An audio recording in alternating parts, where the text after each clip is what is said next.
ઘટનામાં એવું બનેલું છે કે એ લોકો આવીને દાદાગીરી કરતા હતા નાસ્તા માટે કે અમને આપી દો, અને એમાંથી બોલાચાલી થઈ અને એ લોકોએ પછી ગાડી બોલાવીને બીજા માણસોને બોલાવીને મારી પર હુમલો કર્યો.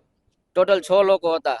અમારી માંગ એવી છે કે એ લોકોનો સરઘસ કાઢો અને જ્યાં ઘટના સ્થળે જે વસ્તુ બન્યું છે ત્યાં એનું સરઘસ કાઢો, એવી અમારી માંગ છે. એ લોકો બેડીપરાના છે, બહુ આઈડિયા નથી. બેડીપરાના છે, દેવસિંહ બાબુતર નામ છે. એકને હું ઓળખું છું, બાકીને હું ઓળખતો નથી.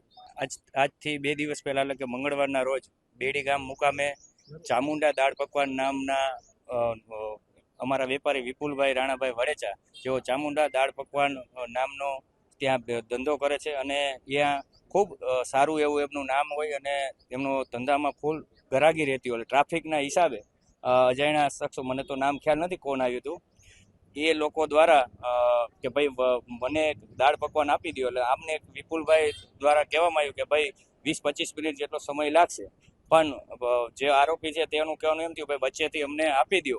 આપવાની ના પડતા તે લોકો ઉશ્કેરાઈ જતા વિપુલભાઈને ગાળો દીધી અને હાથ ઉગામ્યો.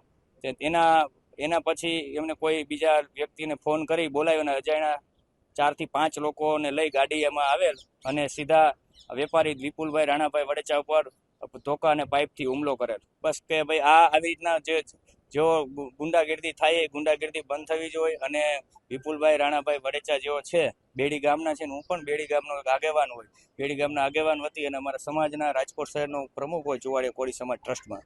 તો અમારે સમાજની એક માંગણી છે કે ભાઈ આવી લુખાગીરી ન ચાલે અને જે પણ કોઈ લોકો આમાં સંડોવાયેલા છે એમને કડકથી કડક કાર્યવાહી કરી એમને સજા આપવામાં આવે.